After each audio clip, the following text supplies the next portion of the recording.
تھے۔ اسلامی تاریخ میں اسے بہت اہمیت حاصل ہے کیونکہ یہ دولت عباسیہ کے خاتمے کے بعد عالم اسلام کو ایک مرکز پر جمع کرنے والی آخری سلطنت تھی۔ اس کی سرحدیں ایک جانب چین سے لے کر بحرہ متوسط اور دوسری جانب عدن سے لے کر خوارزم تک پھیلی ہوئی تھی۔ ان کا عہد تاریخ اسلام کا آخری عہد زریں کہلا سکتا ہے۔ اسی لیے سلجوقی سلطنت کو اسلامی تاریخ میں خاص درجہ و مقام حاصل ہے۔ سلجوقیوں کے زوال کے ساتھ امت مسلمہ میں جس سیاسی انتشار کا آغاز ہوا، اس کا فائدہ اٹھاتے ہوئے اہل یورپ نے مسلمانوں پر صلیبی جنگیں مسلط کی اور عالم اسلام کے قلب میں مقدس ترین مقام بیت المقدس پر قبضہ کر لیا۔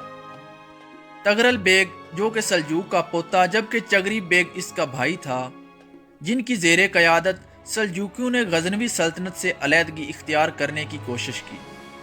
ابتدا میں سلجوقیوں کو سلطان محمود غزنوی کے ہاتھوں شکست اٹھانا پڑی اور وہ خوارزم تک محدود ہو گئے، لیکن تغرل اور چغری بیگ کی زیر قیادت انہوں نے 1028 اور 1029 میں مرو اور نشاپور پر قبضہ کر لیا اور ان کے جانشینوں نے خراسان اور بلخ میں مزید علاقے فتح کر لیے، اور 1037 عیسوی میں سلجوقیوں نے غزنی پر حملہ کر دیا اور 1039 عیسوی میں جنگ دندانقان میں انہوں نے غزنوی سلطنت کے بادشاہ مسعود اول کو شکست دے دی اور سلطان محمود غزنوی کا بیٹا مسعود اول سلطنت کے تمام مغربی حصے سلجوقیوں کے ہاتھوں گنوا بیٹھا۔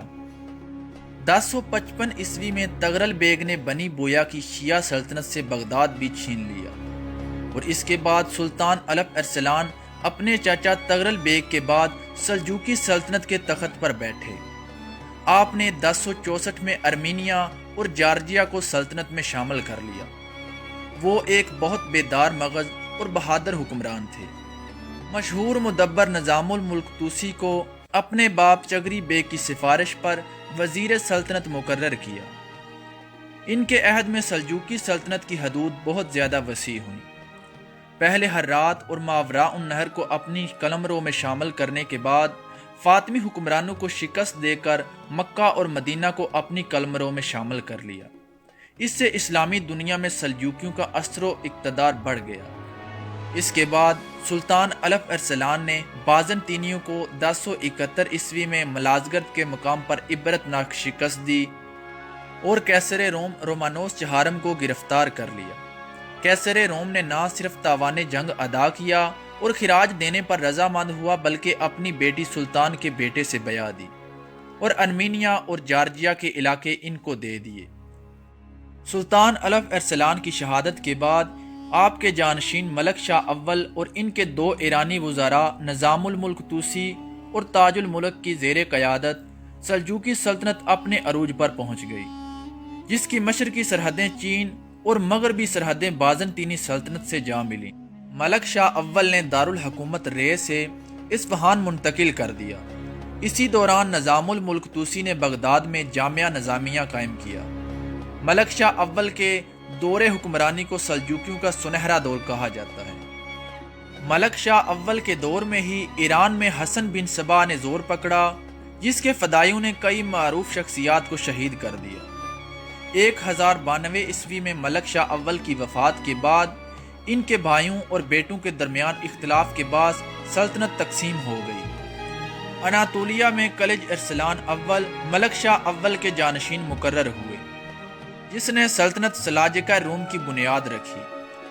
شام میں اس کا بھائی توتش اول حکمران بنا، جبکہ ایران میں اس کے بیٹے محمود اول نے بادشاہت قائم کی، جس کی اپنے 3 بھائیوں عراق میں برقیارق، بغداد میں محمد اول اور خراسان میں احمد سنجر سے تصادم ہوتا رہا۔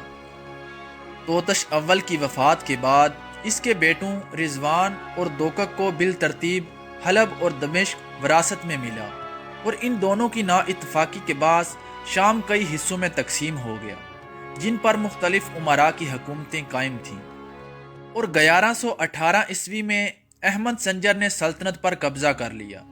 ان کے بھتیجے اور محمد اول کے بیٹے محمود ثانی نے آپ کو تسلیم نہیں کیا اور بغداد میں دارالحکومت قائم کرتے ہوئے اپنے سلطان ہونے کا اعلان کر دیا۔ تاہم 1131 عیسوی میں بالآخر احمد سنجر نے اسے ہٹا دیا۔ سلجوقی سلطنت کے سیاسی زوال کے آغاز اور ملک بھر میں پھیلی خانہ جنگی اور طوائف الملوکی سے مسلم امہ کو ایک پرچم تلے اکٹھا کرنے والی آخری قوت کا بھی خاتمہ ہونے لگا، تو اہلیان یورپ نے اسے بھرپور موقع جانا اور بیت المقدس کو مسلمانوں سے واپس لینے کے لیے صلیبی جنگوں کا آغاز کر دیا، جو کم و بیش 200 سال مسلمانوں پر مسلط رہیں۔ ان جنگوں کے آغاز پر یورپ سے بیت المقدس کے راستے میں عیسائیوں کا سب سے اولین ٹکراؤ اناطولیہ میں سلجوقی مسلمانوں کی حکومت سلاجقہ روم سے ہوا۔ عیسائیوں نے پہلی صلیبی جنگ میں بیت المقدس شریف پر قبضہ کر لیا تھا، جبکہ اس جنگ سے قبل ہی سلجوقی فاطمیوں کے ہاتھوں فلسطین گوا چکے تھے۔ صلیبیوں اور منگولوں کے حملوں سے سلجوقیوں کی رہی سہی طاقت بھی ختم ہو کر رہ گئی تھی، اور بالآخر 1260 عیسوی کی دہائی میں منگولوں کی اناطولیہ پر چڑھائی کے ساتھ آخری سلجوقی سلطنت سلاجقہ روم کا بھی خاتمہ ہو گیا۔